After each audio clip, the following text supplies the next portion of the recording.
Hi everyone. Can everyone hear me? Do I need to be louder? Okay, we're good. You're good. Thanks. My name's Amalia. I work at MongoDB as a software engineer. And before that, for 2 years, I organized a college hackathon at the University of Pennsylvania. And I'm kind of here today to talk to you about hackathons in general and how to sort of deal with the issue that to narrow the gender gap at hackathons. So before I dive too deeply into strategies for narrowing the gender gap at hackathons, I think it's important to talk for a second about why this issue matters. And so first off, what is a hackathon? Like, what are these events? Why do people attend them? The most basic definition of a hackathon is that it's an event where developers and designers get together in teams of often 2 to 4 people to build a piece of software or hardware in a set amount of time. So often this is a 24 or 48-hour event. And the word hackathon entered our vocabulary as developers in about 1999. But for a very long time, it was either internal to companies, so they would have a hack day or like a hack sprint, or it was an event for workers to just get together, developers who are working to come together and just hack together for a day or two. But in 2009, the first PennApps was held at the University of Pennsylvania, which was a hackathon just for college students and run by college students. And this was kind of the first time that a hackathon had been at the college level. And the reason that the organizers decided to start this event was because, at least in the United States, our computer science courses tend to be very theoretical and focus a lot on concepts and not so much on practical applications. And students felt that they needed a time to express, oh, I want to try writing an iPhone app, or oh, I want to try writing a web app, or I want to play with a new technology like Python that maybe my classes only teach C++ and Java, and I want to try out Rails or something new. So hackathons became popular for this reason. And they actually spread across the US very quickly. So the first PennApps I said was in 2009. Now in 2014, just 5 years later, there are tens, if not close to 100 hackathons at universities across the United States. And they're also growing in Europe, I think in Asia, and I've heard they've even started some in the Middle East as well. So as I said, I was an organizer for PennApps, and I saw it just in the 2 years I was an organizer, 2011 through 2013, grow from 50 people to over 500. Now it's closer to 1,800 attendees. And so that's just a huge number of people coming together. And students travel from different colleges, other states, and even other countries to attend hackathons. But I think we all know that, in general, computer science isn't the most equitable field in terms of gender. And we think that the fact that women tend to be maybe a fifth of computer science degree holders or like graduates in the US is a pretty low number. But then you look at hackathons, and it's even worse. So many of the colleges I'll be talking about during this talk have about 18 to 20, sometimes as low as 14% women in their programs. But the hackathons at those colleges have as low as 4% sometimes, which means that they're doing even worse than their associated degree programs. So the question becomes, where are we losing people? How are hackathons doing worse than their school degree programs, and why? And what can organizers do to fix this problem? So one of the biggest barriers for organizers to fix this problem is they hit this mental block. And actually, I hit this mental block too, as an organizer for PennApps. I thought, okay, I can try and get more female judges. I can kind of try and get more female sponsors or whatever. But deep down in the back of my subconscious, I was like, well, I'm never going to be able to fix this problem, right? This is a bigger problem with society. Nothing I do is going to help. But it turns out that this is sort of a false idea. And for this talk, I spoke to organizers from over 15 hackathons in the US at some of the largest hackathons at colleges and at the high school level. hackathons held by places like MIT, University of Michigan, CMU, Brown, etc., and talked to them about the changes they had made and the results they'd seen. And it turns out that if we focus too much on just changing the ratio of men to women at an event, you actually fall into a trap. Because as an event organizer, the best thing you can do is to improve the experience for participants. Because your participants can decide for themselves whether they want to show up to your event, right? Like, I'm not a club bouncer. I'm not standing there going, oh, I want the ladies on the dance floor. What I'm there to do is to make sure that there are no barriers to women and other participants showing up to our event. And the kind of main lesson I got from talking to all these organizers was this. So the same changes that make hackathons better for female participants make the hackathons better for all participants. And that really it comes down to the fact that what participants want out of a hackathon and what organizers want out of a hackathon actually overlap more than you would believe. And these event organizers have made these small changes, and not only have they seen more women show up to their events, but they've also had better feedback from all of their participants. So let's break down sort of the strategies that they've used and the results they've seen.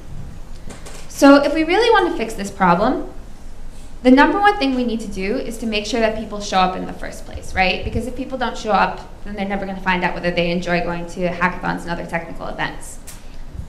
We need to make sure we're not discouraging people before they even get a foot in the door. And the main barrier to people showing up to hackathons is they're not in the right networks to gain knowledge about these events. And this manifests itself in three ways. The first is that they don't know what a hackathon is or which hackathons exist. So oftentimes you'll talk to people who don't go to hackathons and they'll say, well, I don't really understand what it is, or I don't really think I have anything to contribute. But one of the things I've seen at hackathons is even high schoolers can show up, even kids who have only taken one class. So you don't really need to know anything more than the most basic computer science to show up. A hackathon is about learning. It's about investigating new things. You don't need to have mad skills in everything to show up. So that's one barrier. There's also the problem that a lot of people who don't show up to hackathons, especially women, don't have a team or friends who are competing. They say things like, well, I would go, but none of my friends are going. Or I don't want to be the only girl there. Or I don't have anyone to work with. So that's also a barrier. And the third problem is that they hear about the event too late. So a lot of hackathons are sort of publicized through word of mouth, which means people who went to the hackathon last year telling their friends about it. But that leaves out everyone who didn't go to the hackathon last year, right? Because if you went, then you know about it, you buy the ticket, tickets sell out. But if you didn't go last year, how are you going to find out about it until after tickets are sold out? And that's really been a problem for quite a few hackathons. So the solution to this is to make sure you're reaching out to the community through a variety of channels. And that means that you can directly reach out to people who didn't go to your hackathon in the past, maybe groups you think you wouldn't at first think are the best fit. One thing that I've heard from a lot of organizers is that they've seen real results through directly reaching out to female groups and other groups on campus, as well as talking to these groups and educating them about what is a hackathon, what do I need to know to go, maybe giving an intro talk about version control, which they might not know from their classes, or an intro talk on iPhone programming. Just not making assumptions that the people they email already know what a hackathon is and what they're about. And one great success story about this is that Hack Texas saw a jump in female participation from 4 to 10% from 2012 to 2013 because they reached out directly to women in computer science groups around their campus, as well as other groups at the school. And that's a huge gain, right? That's like, that you have to think that there's probably like 30, 40 more women they got showing up. Another technique that works is it doesn't just need to be the organizers doing the reaching out. So at the University of Pennsylvania, between 2013 and 2014, they saw a jump 11 to 16% female due to outside initiatives on Facebook where girls were getting together and making communities and saying, oh, who else is going to this? There was one Facebook group called Ladies Storm Spring Hackathons. We also, in New York, now have this program called Girls Who Code, which educates high schoolers, both male and female, on getting started with programming as an extracurricular event, even though their schools don't offer computer science classes. And this program has let high school hackathons, like Hack BCA or Hack Trin, also have a higher participation rate for female hackers. So that was the issue with not knowing about hackathons. But what about not being able to picture yourself at a hackathon? Visibility matters, and you need to make sure that your materials are showing women and not discouraging women from showing up. And this can be anything from making sure your sponsors are sort of in line with your ideals and having female judges, but it also has a much more important component, which is providing mentorship. So, as we said, a lot of times in the past, women haven't shown up to hackathons, which means if you want to attract women, you need to attract first-timers, people who have never been to a hackathon before, people who don't know how to approach a hackathon.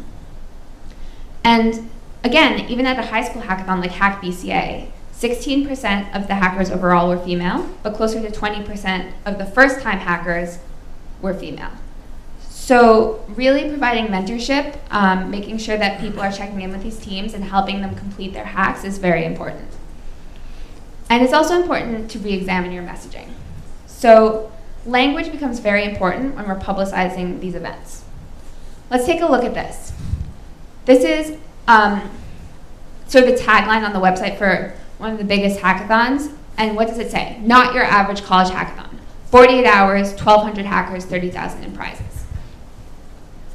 This gives us an impression of like exclusivity and competition, right? We're thinking, okay, there's going to be one winner who's going to get $10,000, and then everyone else is going to kind of fail.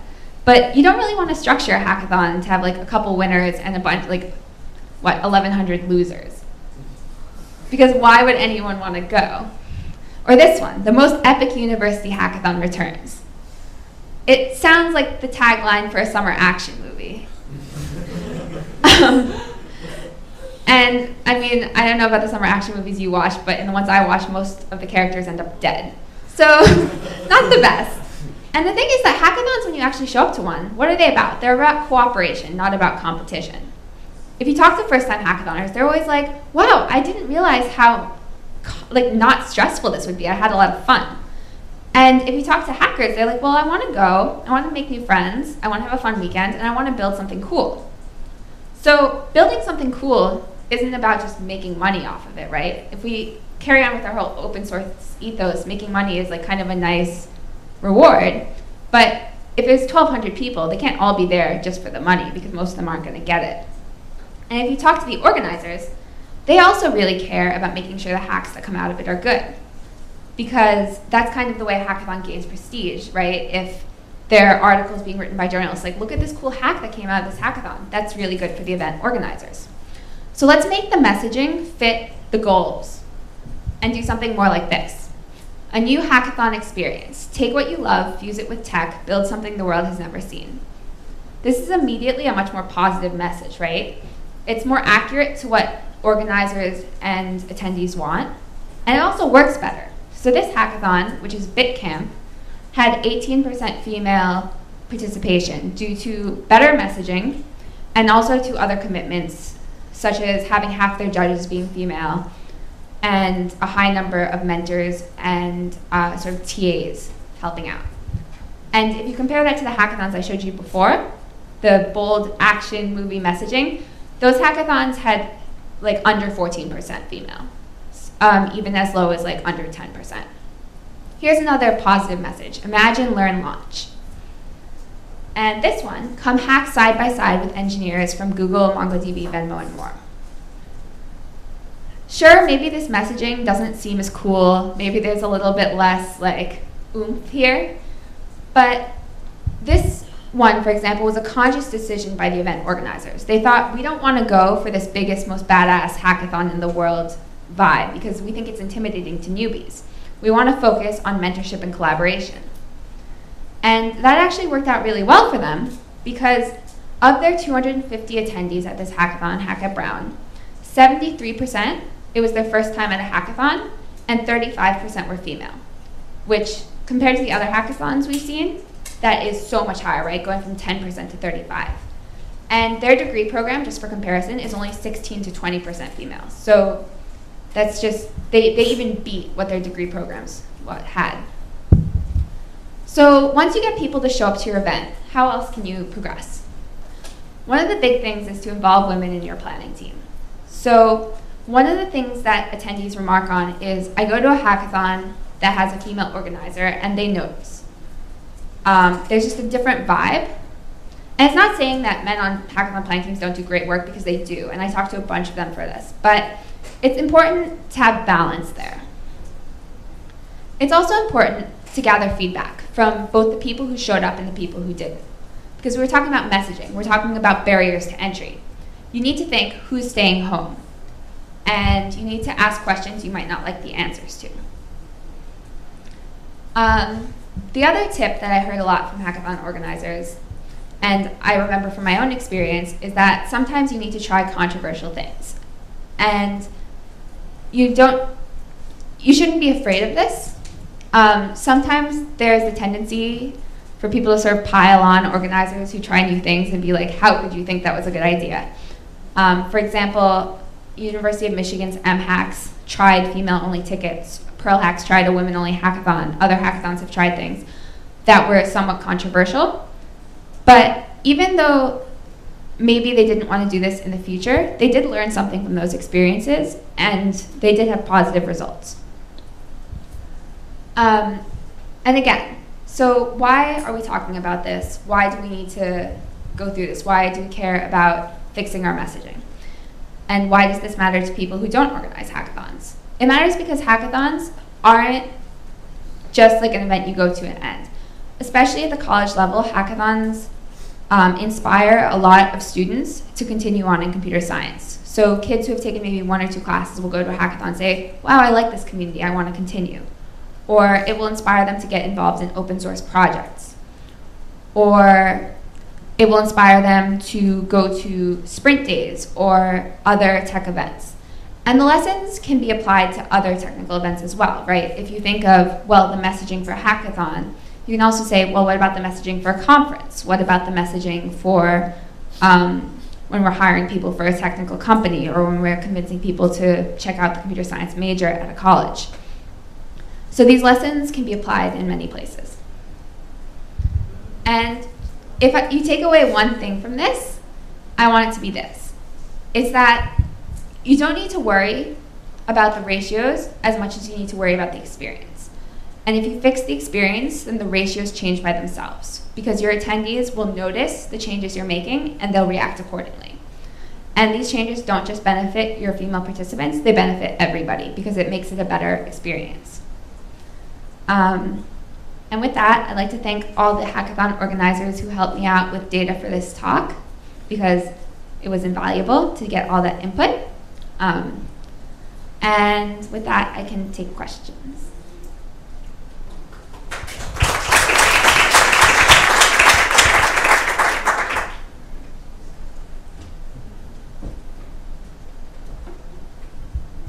I cannot take questions. Hi. I'm curious, I've never been involved with a hackathon, but I've been involved with a lot of sprints that I think have a little bit of a different angle, slightly different angle. And as I was listening to you, I can see a lot of these lessons applying equally, but I was wondering, do you think there's anything that's different? Do you think there's anything where something would or could or should be done differently when thinking about sprints rather than hackathons? Because sprints have a little bit of more of a, let's build a community around this project or this group of projects, rather than kind of let's try to create completely de novo ideas over a week, sort of, or a crazy weekend kind of thing. And I'm wondering if you think there's anything different from your perspective. Yeah, I would say that I think that mentorship and teaching about the projects becomes even a bigger component, right? Because for hackathons, they need to know what a hackathon is and maybe a technology that they want to use. But if you have projects in mind, then you need to make sure people are educated on those projects specifically and that they feel like they have something to contribute. So I know Jessica brought this up in her talk about making sure that you have like sort of bite-sized tickets for people to do. I think that you can even bring that further and say making sure that you have ways for people to meet other participants so they don't feel alone if they're showing up alone. Because one of the problems that we always have with hackathons is team building. So kids will come in teams and they'll be like, oh, I'm set, I have all these friends.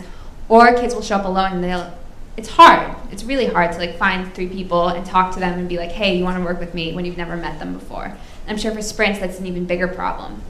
So I would say that making sure people are comfortable reaching out and asking for questions and providing mentorship and giving them others to work with becomes an even bigger issue there. Yeah.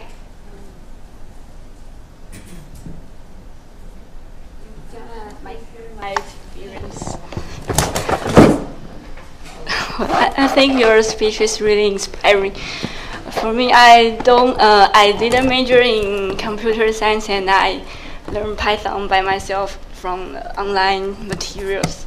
And after learn some Python, I want to try some community activity. Like first, I went to PyLadies, and then I tried Taipei.py. And maybe if there's an opportunity, I want to try to give a lightning talk or something like that. So so for today's speech, I think it's really nice, because if the slogan or the title of hackathon is like what you showed, maybe I think I'm really willing to give it a try. So, okay. Yeah, definitely. Sorry, I tried to put it back up, but I think I broke this. Yeah, I definitely agree, and I think exactly as you said that you first go to PyLadies and then you go to Taipei like Python meetup. Like I think it's the same thing with hackathons, is it becomes stepping stones to becoming more involved. And then you said you're moving towards giving a talk. Like first you maybe go to an event that's aimed at women, and then you move into like the bigger community, right? And then finally you become a leader, like giving talks. And I think with hackathons, it's really the same. Sorry, bring this back up. It's really the same thing. And if from day one we're encouraging people to build and to create and to love what they're doing, that's a very different message than this, where we're saying make money, kill the competition, be epic, right? It's like a very different messaging there. So yeah, good comment, question. Yeah. Have you ever tried combining The two the two different slogans? messages? For example, the slogan, you could be like the second kind, but then there'd be like a really small, the most epic, whatever, at this point. Yeah, I mean, these are honestly, like, I grabbed these off of hackathons that happened in 2014. Like, I can name for you each one of these. It's like BitCamp, Hack Illinois, and Hack at Brown. So these are very much works in progress, where I think that more recently, that this issue of like hackathons having a very low, like having like 4% women has become a bigger issue that people are talking about. So I think a lot of these hackathon organizers are looking for ways to sort of keep the drama of the previous slogans, but also make sure they're not scaring people away. So I don't have any examples right here, but I think that it would be really cool if you like, as you go forward organizing events, to sort of try and merge those. So like keep the drama, but also bring in this idea of how can we have like a sort of collaborative atmosphere and like keep that sort of open source ethos of cooperation. Yeah. As a conference organizer, I'd like to ask if do you think that it's important to organize a woman-specific group of a specific interest or a specific field? Is it really important to organize a woman-oriented group, or we just need to be more friendly to women? Then it's okay. I think it really depends. I think the nice thing about like the larger ecosystem is that there should be probably groups just for women. Like if you're asking about your conference specifically, it's hard to say, right? Because there's kind of two paths to go. Like there have been female-only hackathons, right, that brought a lot of first-timers in. So Pearl Hacks is one of those. And there's also been hackathons like Hack at Brown where they just changed their messaging. So I think that there's enough room in the ecosystem for both. Like if you want to run at your conference like a Birds of a Feather for women, that might be a great place where people who aren't comfortable going to the larger conference events could kind of socialize and become more comfortable, and I think that could be a good compromise. But I think a lot of times people are like, okay, we'll have like a women's area over there, and they use that to not think about the rest of their conference, you know? So I wouldn't use that as a crutch to avoid thinking about how can we make our entire conference more comfortable for everyone. I hope that answered your question. I think we're out of time. In fact, I'm sure, because the 000 is blinking at me. But if you have any questions or anything, you can feel free to email me. It's my first name, Amalia, at mongodb.com. And I spend too much time thinking about hackathons, so it's fun. Anyway, thank you guys. Have a great rest of the conference.